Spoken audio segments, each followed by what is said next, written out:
మన ఛానల్ వచ్చేసి how to decrease wait, మనం వెయిట్ ఎలా తగ్గాలి. ఎవరైతే వెయిట్ తగ్గాలనుకుంటారో వాళ్ళు మన ఛానల్ని ఫాలో కండి, సబ్స్క్రైబ్ చేయండి, వీడియోని లైక్ చేయండి.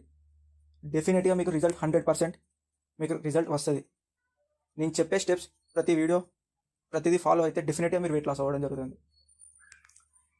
అరే బాబు వెయిట్ లాస్ అవ్వడం లేదు, జిమ్ పోతున్నా, రన్నింగ్ చేస్తున్నా, ఇది చేస్తున్నా, అది చేస్తున్నా అంటారు, కానీ రిజల్ట్ మాత్రం రాదు. ఎందుకో నేను చెప్తా క్లియర్గా. ఫస్ట్ మనం వెయిట్ లాస్ కావాలంటే కన్సిస్టెన్సీ. రిజల్ట్ అనేది 10 డేస్లో, 20 డేస్లో, 30 డేస్లో, 40 డేస్లో అనేది కాదు, కనీసం 6 months పడుతుంది. మినిమం 5 to 6 kgs లాస్ కావాలంటే మినిమం 2 months పడుతుంది. ఫస్ట్ ఇప్పుడు ప్రజెంట్ నా వెయిట్ వచ్చి 85 kgs ఉన్నా అనుకోండి, నేను 5 kgs విత్ ఇన్ 2 monthsలో లాస్ అవుతా. 2 months తర్వాత నా వెయిట్ చెక్ చేసుకుంటే 80 kgs ఉంటా. బట్ ఇప్పుడు అదే ఇంకా 5 kgs లాస్ అవ్వాలంటే 2 months టైం పడుతుంది, 4 months టైం పడుతుంది. 6 monthsకి 10 kgs లాస్ అవుతా. 75 వస్తుంది నా వెయిట్. అప్పుడు 75 నుంచి ఇంకా 5 kgs లాస్ అవ్వాలంటే 6 months పడుతుంది, 1 year. 1 yearలో కంప్లీట్గా 15 kgs లాస్ అవ్వడం ఈజీ వే, సింపుల్గా లాస్ అవుతారు. ఇప్పుడు మీరు ఏమంటారు అనిపిస్తుంది అప్పుడప్పుడు, హెవీ వెయిట్ అవుతున్నా, ఇట్లా వెయిట్ అవుతుంది, బాడీ కండిషన్ లేదు, ఒబేసిటీ, అందరు చూస్తే ఇటు వెళ్ళినా కూడా బాగా అనిపించడం లేదు, డ్రెస్సెస్ కంఫర్ట్గా లేదు అని ఉంటుంది. కానీ బట్ మీరు చేయాలి కదా, స్టెప్స్ ఫాలో కండి. ఇప్పటికైనా చెప్పేది కాన్సన్ట్రేషన్ అయినండి, రిజల్ట్ అనేది డెఫినెట్గా వస్తుంది మీకు స్టెప్ బై స్టెప్. ఫస్ట్ ఏం చేస్తారు, అరే వెయిట్ లాస్ కావాలని మైండ్కి థాట్ వచ్చుడుతోటి మీకు ఫస్ట్ వచ్చే థాట్ ఏంటిదంటే జిమ్కి వెళ్ళాలి, లేకపోతే మార్నింగ్ లేవాలి, రన్నింగ్ చేయాలి.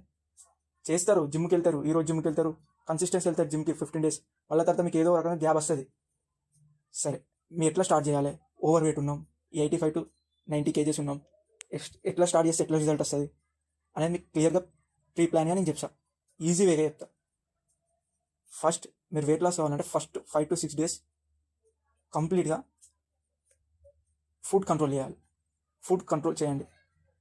ఫస్ట్ మెయిన్ వచ్చేసి ఫుడ్ కంట్రోల్. 80% వెయిట్ లాస్ అయ్యేది మన ఫుడ్డే, 20% వచ్చేది రన్నింగ్, ఎక్సర్సైజ్. అది ఫస్ట్ స్టెప్ వచ్చేసి ఫస్ట్ మీరు జంక్ ఫుడ్ బంద్ చేయండి. ఈ బయట ఫాస్ట్ ఫుడ్ తినడం, లేకపోతే బేకరీ ఫుడ్ తినడం, లేకపోతే వేరే కూల్ డ్రింక్స్ తాగడం, స్పైసీ ఫుడ్ కంప్లీట్గా అవాయిడ్ చేయండి ఫస్ట్. తర్వాత తీసుకున్నాం మీరు స్టెప్, ఫస్ట్ ఒక 10 days కంప్లీట్గా రైస్ బంద్ చేయండి. ఓన్లీ మార్నింగ్ కొన్ని జియా సీడ్స్ వాటర్ తీసుకోండి. లంచ్ టైంలో నాటు రవ్వనన్నా, లేకపోతే చపాతీ అన్నా, లేకపోతే నానబెట్టుకునే శనగలు, అవి ఇవి కొన్ని తీసేసుకొని లంచ్ టైంలో కంప్లీట్ చేయండి. నైట్ వచ్చేసి మీరు జస్ట్ ఓట్స్ విత్ మిల్క్ ఇట్లా ఒక 6 days చేయండి. మీరు కంప్లీట్గా ఇది చేసి యావరేజ్ ఎట్లా మీరు వర్క్ చేసుకోండి, కాసేపు రెస్ట్ తీసుకోండి. రన్నింగ్, జిమ్ అవన్నీ పక్కకు పెట్టేయండి, ఏం చేయకండి. ఎందుకంటే మీరు అంటారు బ్రో నువ్వు చెప్పేది కరెక్టే, మేము చేస్తాం ఇవన్నీ, ఇవి చేసుకుంటా, రన్నింగ్ చేస్తాం, ఇవన్నీ చేసుకో ఒకటేసారిగా వెయిట్ లాస్ అవుతుంటే మీకు వచ్చే తాట రన్నింగ్ చేయాలి, డైట్ చేయాలని అన్నీ ఒకటేసారి ఇట్లా వేస్తావు. ఇన్ని సంవత్సరాలు మీరు మంచిగా హ్యాపీగా తినుకుంటా తిరిగి జంక్ ఫుడ్, ఆ ఫుడ్, ఈ ఫుడ్ తిని ఏం ఎక్సర్సైజ్ చేయకుండా దాన్ని బాడీని అట్లా రెస్ట్ పొజిషన్కి అలవాటు చేసిన తర్వాత మీరు ఒకటేసారి సడన్గా బాడీకి చేంజ్, ఇట్లా మైండ్ అనేది యాక్సెప్ట్ అయ్యేది, మీకు అది బ్రేక్ డౌన్ అయిపోతుంది. మీరు దాన్ని ఏం చేయాలి, మీకు ఫస్ట్ థాట్ వచ్చిన ఫస్ట్ 6 days అనేది జస్ట్ క్యాజువల్గా మీరు ఓన్లీ ఇది కాకుండా డ్రింక్స్, సింపుల్గా డైట్, నేను చెప్పిన స్టెప్స్ ఫాలో అవ్వండి. 6 days తర్వాత మీరు 6 to 10 days తర్వాత మీరు ఏం చేస్తారంటే ఫస్ట్ స్టెప్ జస్ట్ నార్మల్గా వాక్ చేయండి. డైలీ ఒక 10 days వాక్ చేయండి. వాక్ చేయండి అంటే just 1 to 2 kilometers, daily 5 kilometers just walk చేయండి. Morning 5 kilometers enough. ఫుడ్ ఇలానే కంటిన్యూ చేయండి.